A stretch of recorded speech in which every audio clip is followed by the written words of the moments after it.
Hello, everyone, and welcome to this installment of our Philosophy in Motion series.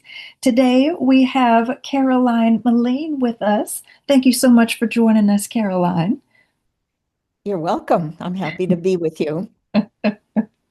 Okay, so would you say a little bit about yourself? Tell us what you do, what you like, who is this person that sits before us?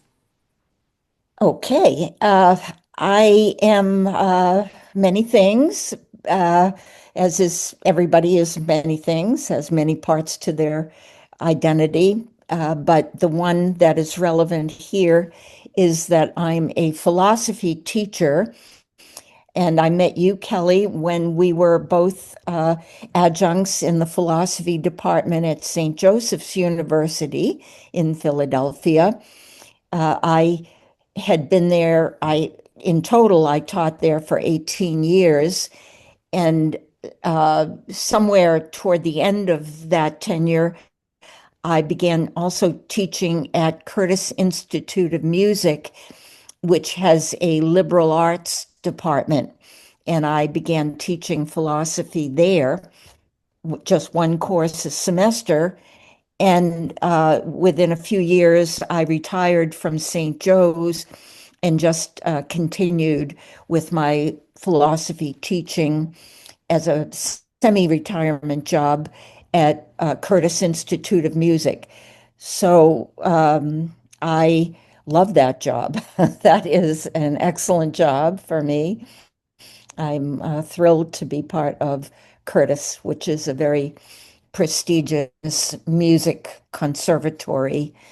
Uh, and the philosophy is my central identity in a professional sense at this time.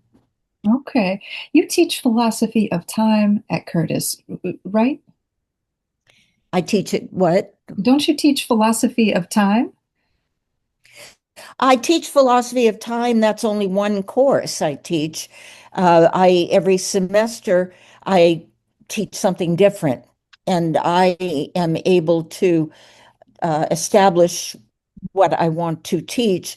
I do have a rotation of I maybe have 8 courses in that rotation. So I have taught the philosophy of time 3 times, but this semester I'm teaching Plato's Republic.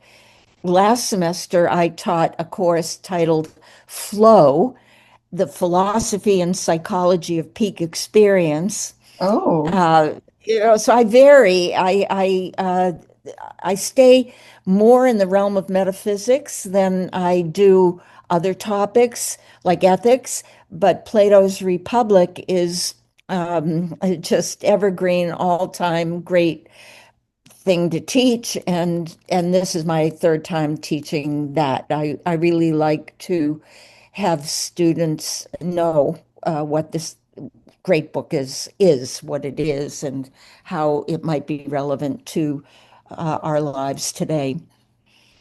no. I'm glad that you bring up the Republic and Plato because it's a wonderful segue into our first question. Plato is concerned with the highest good. Do you think that there exists a highest good for humanity? Wow, that is a good question and a little different from the way you had phrased it before. Uh, do I think there is a highest good? That is asking for some kind of universal uh, ideal value, perhaps. It's an ethical question asking about the highest good. Plato called it just the good.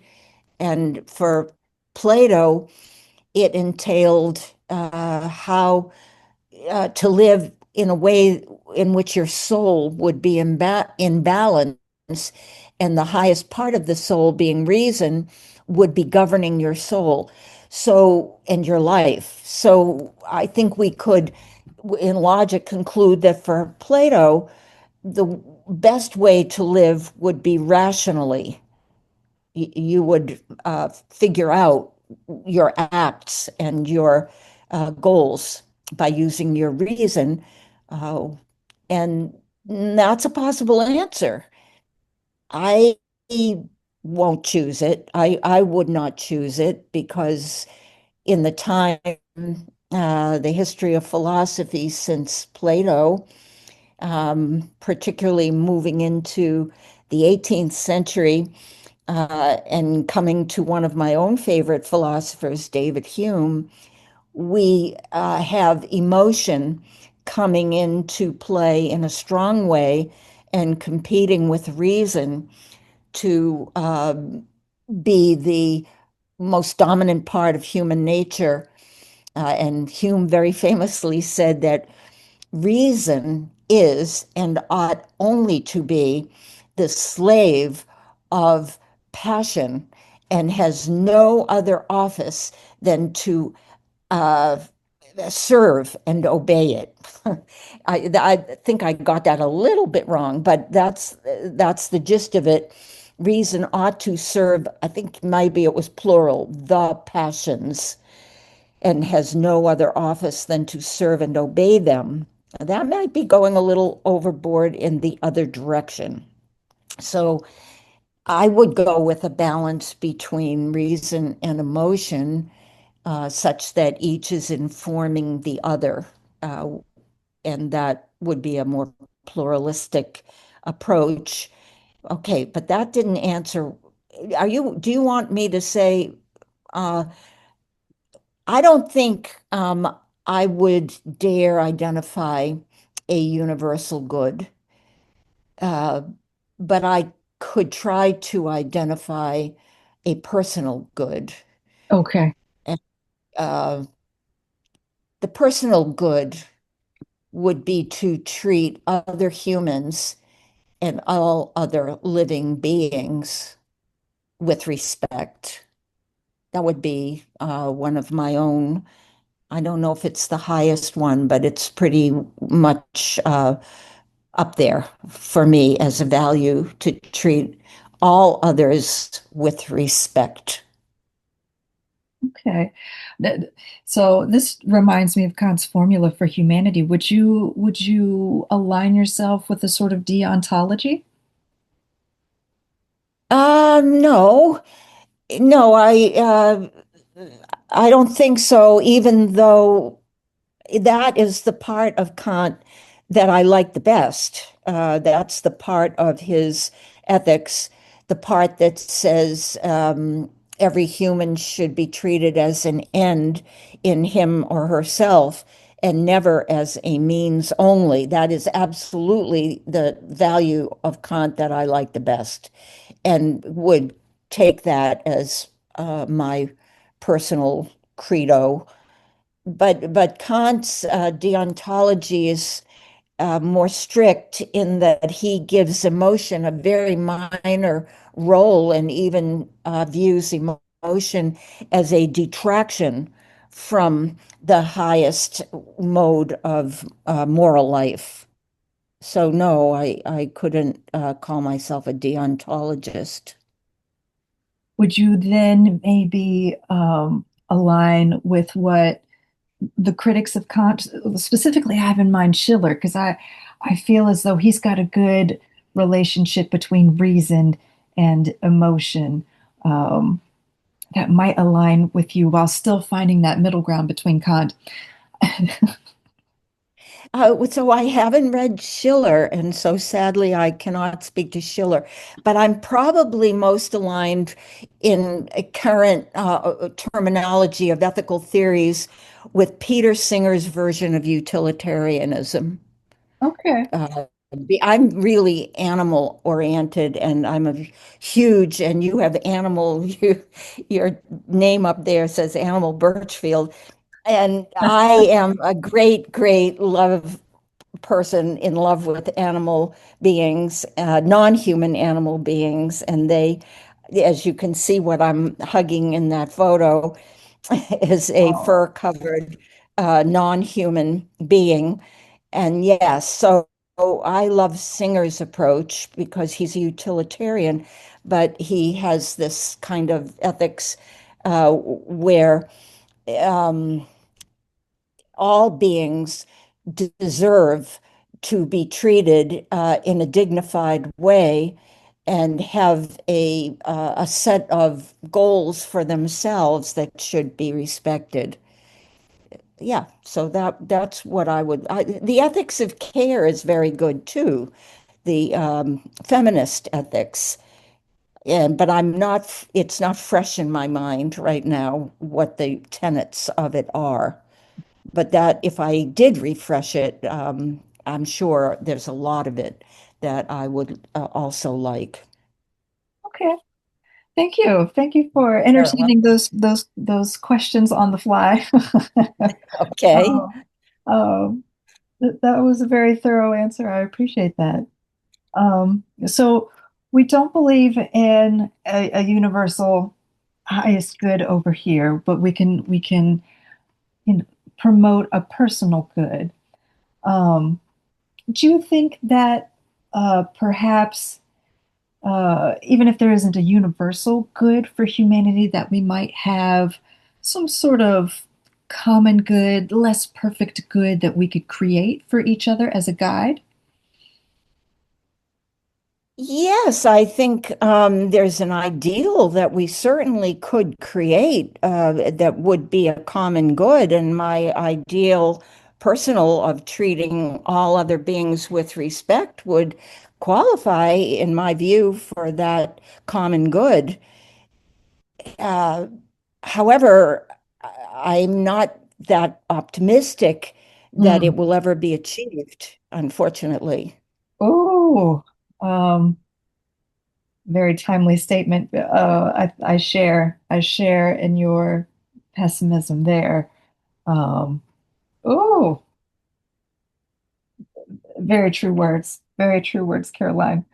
Um, so in that light, in this light of pessimism and darkness, maybe we can move towards a positive, practical question. Um, Okay.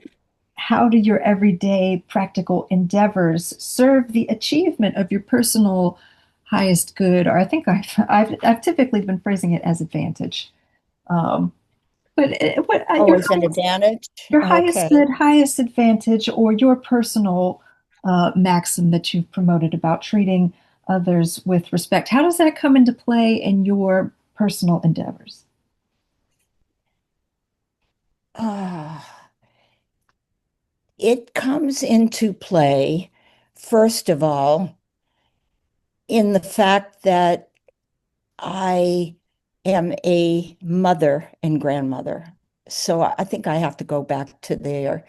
The personal relationships, the basic human relationships, uh, are the most important ones, I believe, in that all values that anyone forms are formed there. At least the beginnings of values are there.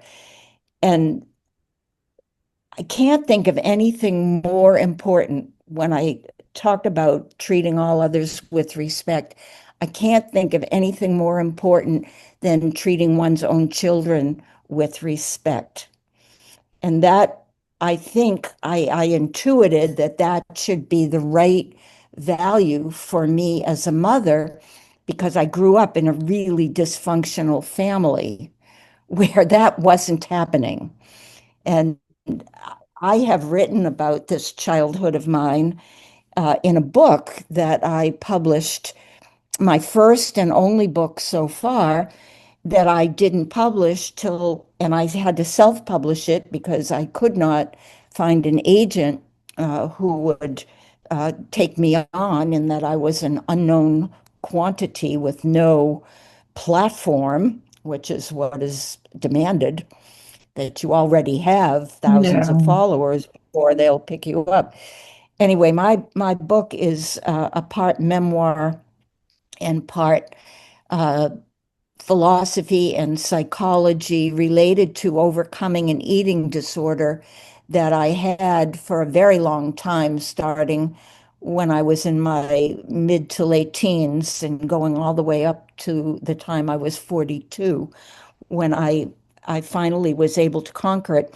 The title of the book is The Constant Dieter, A Philosopher's Guide to Conquering Chronic and Compulsive Overeating, and it is available on Amazon and the other type of platform where you can buy books.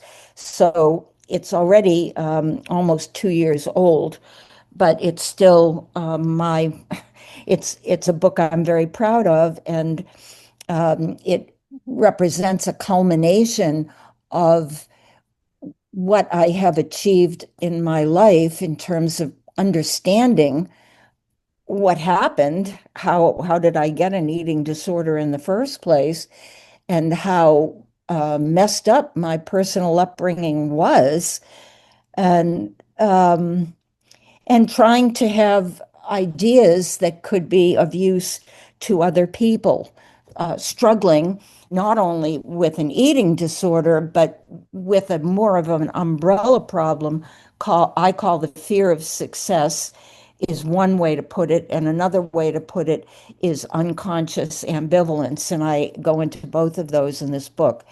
So that's where I got to, and over the long span of time.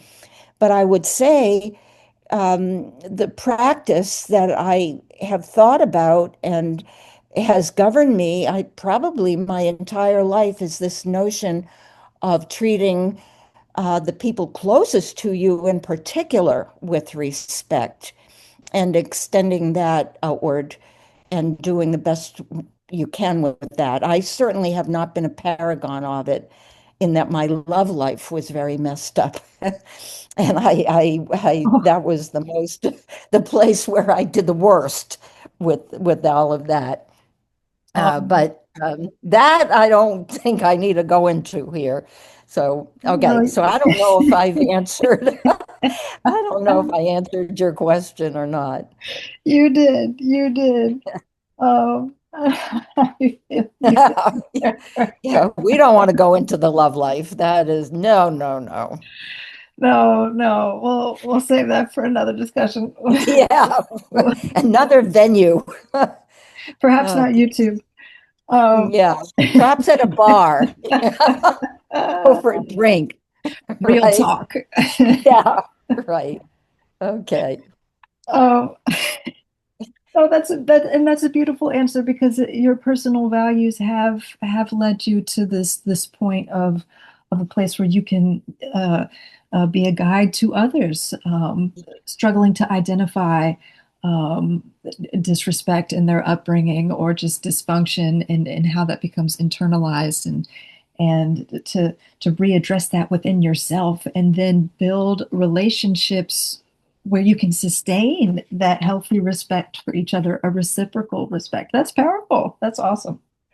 Oh, I'm so glad you think so. Yeah, Yeah. good. No, it's inspiring. Um, okay. So does that notion of a common human good or advantage, the one that we're so pessimistic about, does that ever come into play in your everyday endeavors? Definitely. I think that comes into play in everything that I do. And I'll tell you that I have to tell my age for your audience. I'm now 84. So I started philosophy quite late in life. I didn't start studying for the degree until I think I was 51. And then I went to Temple to get my PhD, but I only started one course at a time. I didn't even enter the program for a few years, and then I was admitted, but without funding. So I was working and taking courses, and eventually I did get an assistantship there for the last couple of years, but I didn't finish that degree until I was 62. So it took 11 years total for me to finish that PhD. And then once I had it, I started teaching. Uh, but in the meantime, I became a grandmother. My three of my grandchildren were born in the year 2000, and the fourth one was born in 2003. So, so I got old. I got old in the process of studying for my PhD and then beginning teaching in my early 60s. And now I've been teaching ever since. So I've got at this point a 22-year teaching career. Um, and I think the older I get, the more obvious it is to me that my value of treating other people with respect is able to be practiced by me personally at all times in all places. So it is a governing ideal. And one thing I could be better at than I am is listening. I'm not the best listener. I get a little impatient and I sometimes jump in while other people are talking because I get all excited about what I want to say. But as a general ideal, students. So now my children are grown and they are responsible for raising their children. Um, and I can demonstrate that respect as a grandmother, uh, but no longer as they're too old. They don't really need me to do that for them now. So now it's my students that I can show that kind of respect to and try my best to teach whatever it is I'm teaching in a way that listens and encourages them to stretch themselves a bit and be interested and curious about what the course has to offer them. So I think that would be the main place uh, that I would demonstrate it. And also, just walking around the street, I walk with my dog. We walk 4 miles every day, divided into two walks. And I demonstrate that by talking to other people that I see. I do it much more than I used to when I was young. Try to look at everybody's face. And this is a Kantian ideal to treat each person you interact with as an end in themselves and not as a means only to one's own purposes. So I think that ideal from Kant, without being a full deontologist, is probably my governing ideal. Okay. Keep coming back to that. Yeah. Yeah. I mean, it's simple but powerful. Treat others. Well, it's something that each person actually can do. That's the beauty of that kind of goal or value. You don't need to. I mean, I do march in the protests. I mean, I hate the present government, but I mean, it's something each person can do is govern their own way of interacting with other beings in the world. That's the first thing we can do. Okay. Yeah, I love it. Um, Okay. so speaking of other human beings, we'll move on to a more uh, maybe metaphysical or psychological question. How do you come to know the basic patterns of the mind and of human experience? What is your point of access to those patterns? I was puzzling. I saw that question. You gave me access to the questions. And at first, I was completely mystified by that question. But now I realize I do have a point of access to how I understand human nature. And the point of access for me is evolutionary theory. Besides teaching metaphysics, in various forms, like the philosophy of time, the philosophy of personal identity. Um, uh, I forget what else. Um, I also got myself versed in the relationship between the theory of evolution and philosophy while I was at St. Joe's. And we were all asked to teach a course early in the days when I was teaching there, we were all supposed to teach a course called The Human Person. That's what it was called, The Human Person. And it was a course about human nature. So in philosophy, one thing you can uh, you can start is what are we? What kind of being are we? What kind of nature? What kind of makeup do we have? Uh, which really gets us to the mind and what is the nature of the mind and consciousness. So I thought that if I'm going to teach the human person, uh, it seemed to me that I needed to know something about the theory of evolution. Where, in physical terms, did we originate? How did we come to exist, our species, in the world on this planet? And I really had to teach myself because I had never studied this. So I started with some readers for the courses in human person, some readers on Darwinian theory with essays and just uh, pieces of writings by Darwin. And then eventually I read The Origin of Species and learned a lot, as much as I think anybody really needs without being a total expert. I know a lot about evolutionary theory, and I was particularly interested in the relationship between humans and other animals. And I was particularly interested in the idea that our minds are evolved. Our brains and their capabilities are an evolved organ in the human body, and they did not spring out of nothing from the mind of God.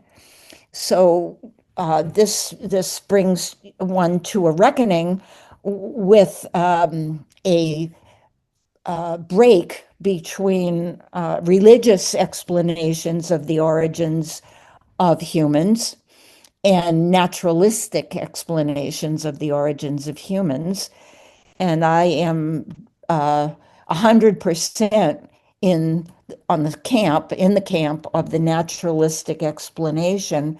So I studying that and seeing in terms of cognition, theory of mind, what other philosophers say about the relationships between our mental operations and those of other animals, I have developed a way of thinking about human experience in terms of our having brains that have higher power. They're more multifaceted. They have more neurons.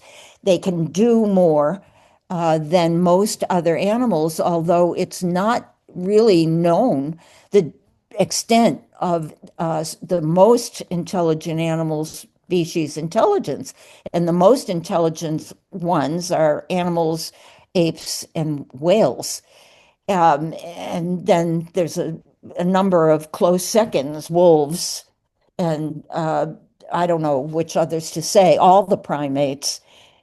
And so this is Dolphin. how I approach human experience, that we are animals. We are animals, and we have patterns of behavior that we achieved through evolutionary process. Okay, so I didn't even know when I first saw your question that that would come out, but now I realize that is clearly what I think. These conversations have a way of flowing. Yeah, Unexpected yeah. places. I mean, you find out when somebody's interviewing you, Oh boy, I have a lot of thoughts about all this stuff. Yes. Uh, and I appreciate them all. I have a question now about, so we're all animals. Do you think that we have Yeah. created a zoo for ourselves?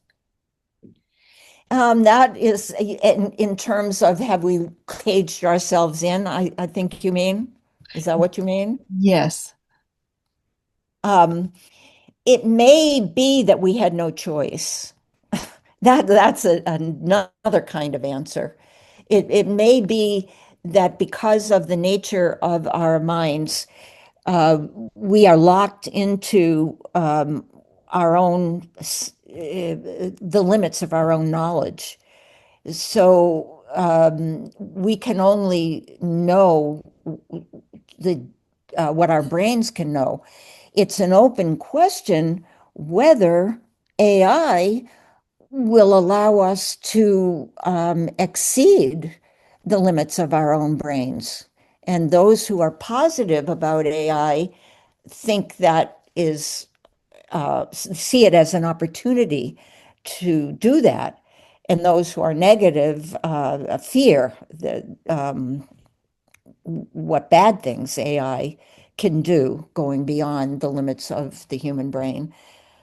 So have we locked ourselves into a zoo? If we have, we didn't have any choice about it. Okay.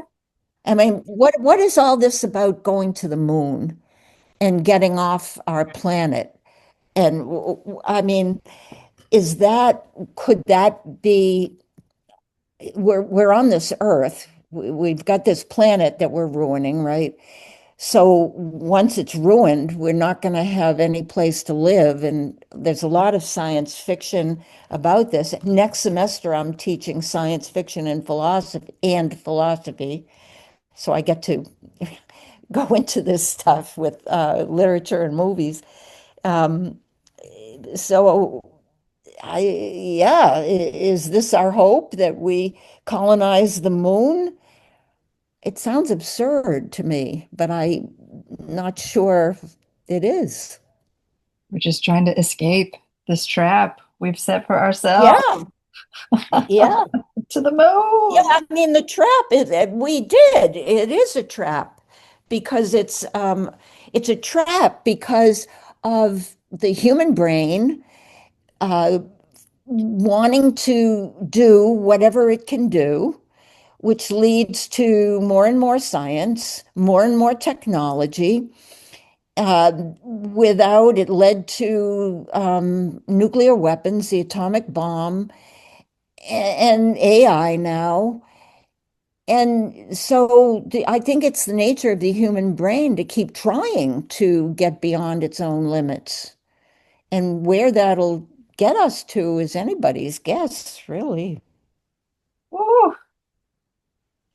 I'm Huh. writing down everything you're saying. So, oh, you're dropping bars. You're dropping bangers. Meline. Well, I like your question about the zoo. I think that's a very interesting question. I Oh, really like it. I have to keep it in mind for the course oh, next term. oh, That's a okay. good one. Thank you. I was just at the zoo. And so I had been thinking Wow. similar things, like just looking at us as animals and how we are shuffling along the paths created by the zoo and looking at these poor animals. And, I mean, some of them look like they were having a good time and like people and like the attention, but it's all one big display. They're just on Yeah. display. Um, so anyways, that's that's where Yeah. that question came from. I resonated with what you said about us being animals. Yes. Mm, Yes. We are. And it's, people don't think of us as animals. They completely, it's animals. The word animal is used as if it were different from human, which it isn't, of course, because we are animals. yeah, we are animated. Um, I appreciate Husserl's notion of our animal nature, our animalia. And then Schiller has a note on when the animal plays versus when the animal works, and Oh. Well, I Isn't might like to have some references to works of Schiller, since oh you are bringing up Schiller, oh because I've never read Schiller, so I don't know his work at all. letters on the education of man, of the aesthetic Okay. education of man. Oh my Ah, goodness.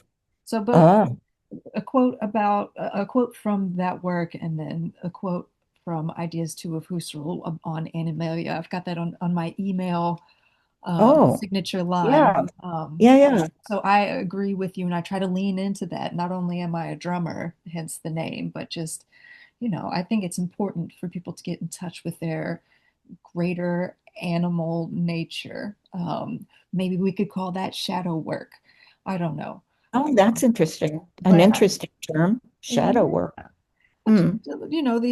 Hmm. these aspects of ourselves that we have to repress for the sake of society, for the sake of our display, for the sake of polite order of things, and how that repression can lead to neurosis or what have you. Maybe some of those aspects of self are repressed for good reason. Maybe Hmm. but whether it be a sort of violent tendency that can be transmuted through martial arts or whatever, we don't have to deny that aspect of ourselves, and we can just explore to be real with ourselves and accountable about where our notions come from. The human brain, or I would take a more transcendental approach personally, but our human cognition with its limits does lead Hmm. down this path that you have highlighted. And I think that if we were more in touch with our animal nature, we would be able to catch our motivations, be authentic about our deeper intuitions and such, and perhaps curtail the Uh-huh. destructive outcomes of our animal brains, animal mind. Uh-huh. Um, so I'm so glad I'm that you brought taking that notes on what you're saying. up. This is That's good. a great Okay. conversation. Yeah. um, and you know what? Oh, I've had the worst writer's block, but I think this conversation has, oh, you've reignited an original mission of mine that it's Yeah. hard to put to words when you're stressed out about having to do it. But Uh-huh. Yeah. this conversation has been very playful and yet very thoughtful and thorough. And it's Good. working up my Yes. imagination. I appreciate you, Caroline. Oh, good. Well, I appreciate you too, Kelly. It's Oh, really, I mean, philosophy is a joy. That is one of the highlights of, I think, being human. It's not clear to me whether elephants, whales, and apes are able to do philosophy, but humans clearly are. And some of us are gravitate to it in ways that others don't. And I think that has to do with our specific natures rather than our general human nature. But I that that's what I treasure, that I can have such a conversation. yeah. Oh. Ah. In that vein, let us continue this conversation. Um, I've got one more set of questions here. Okay. Uh, so how does that how do these patterns of the human mind, of our human brain, how does that awareness come to play in your practical endeavors? How it's an evolutionary orientation. So one thing it does is it tempers my hopes for what can be achieved. My hopes are very much that we're not capable of setting up a utopia. It doesn't matter where in the universe we might be able to go or which representatives of the human species we send to that place where we would go, human nature is such that if we remain part of the human species, we are a double-sided nature.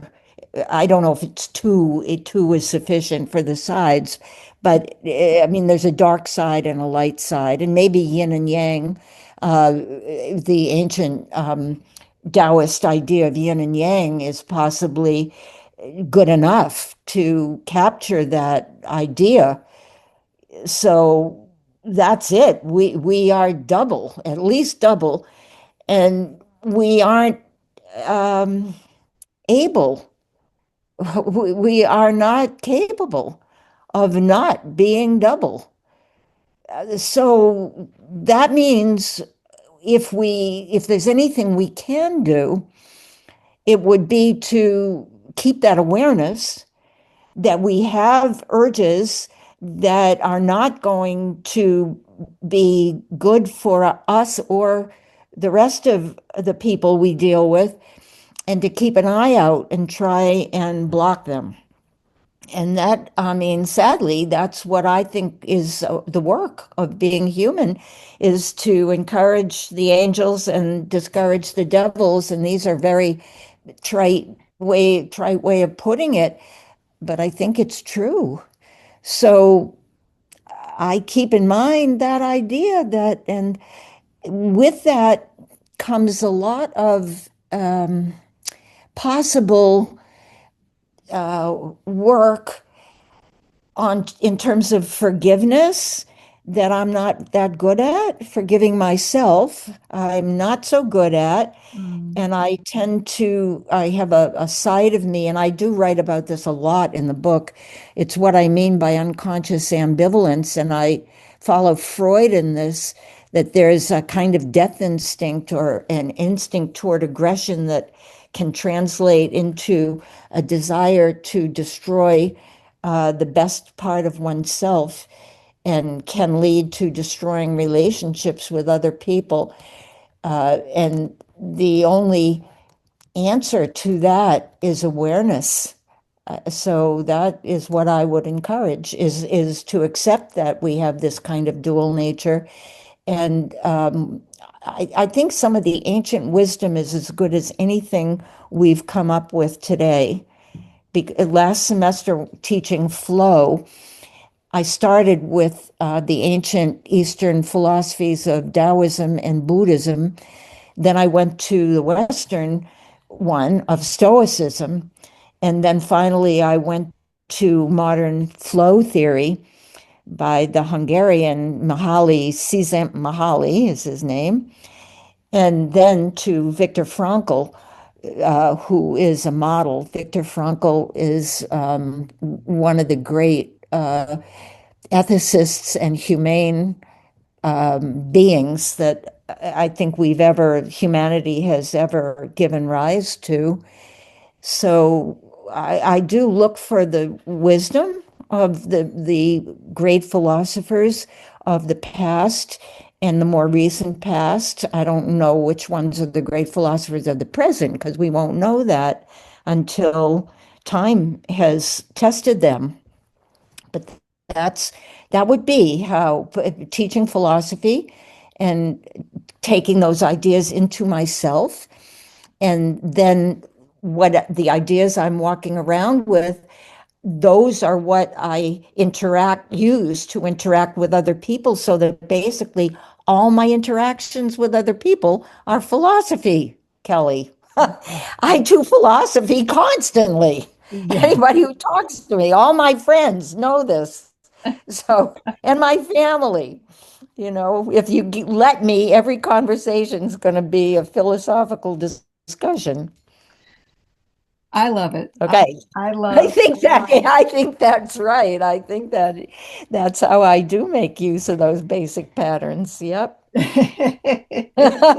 I think Yep. that is a wonderful use of those patterns. Not Yeah. every context or environment will appreciate that, but you have Right.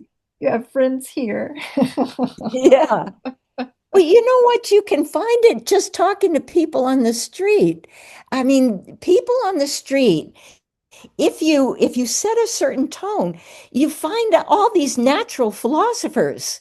Yeah. I find this all the time.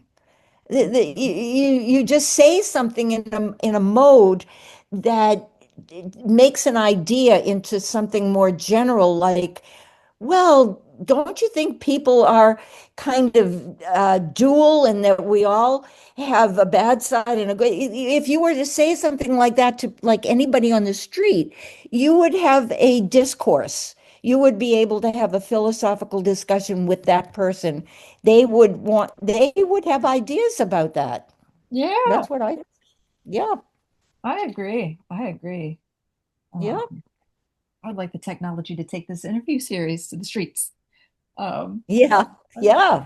I want to, That's right. I That's want to, right. I want to know, what do people have to say? Um, Yeah, yeah. with our, It's really fun to go with that quest for if I give you a question to think about that is a little bit deeper than what you might have on your mind ordinarily, what might you come up with? yeah. Oh, the creative aspect of philosophical conversation. This is Yes, something to yes, highlight. yes. Wonderful way to hopefully conclude. I think we're at the end, right? Hopefully, what are you saying? Do you not want this I think. conversation to end? Well, I just wrote a Substack about practicing the guitar, and at my age, I'm still trying to learn bar chords on the guitar, and that's what the recent Substack is about. And I know that I need to go practice. That's what I need to do Yeah. because I'm supposed to practice for an hour every day to master these bar chords. And I have announced publicly that I'm going to do it. So now I need to do it. Oh, I feel you. So perhaps while this video is downloading and uploading, I'll practice my scales. I started taking mallet lessons because that's the aspect of percussion that I've shied away from for like 26 some years. You mean using mallets? Or Is yeah, that what? like the xylophone and the Yeah, the the right. marimba, Yep, yep, that's not my yep, forte. Um, yep. but so I that they are my bar chords. So Yes, everybody has something that could be an analogous to bar chords. That's why I wrote the thing, really. well, let Good us. for you. Yeah, well, yeah. So, in the spirit of concluding this conversation, we'll both celebrate by practicing what we need to practice. And I'll check Yeah, out your Substack and make sure to share that. thank you very much. I appreciate your sharing the other ones. And this was fun, Kelly. Thank you for inviting me to Yeah. be part of your series. Thank you I for appreciate it. accepting. This has been awesome. I've had good laughs, good thoughts. Oh, but been punched in the gut, everything. Oh, wow. Well, I took a few notes, so you've also said some things that have provoked thoughts in me. Oh, So that's good.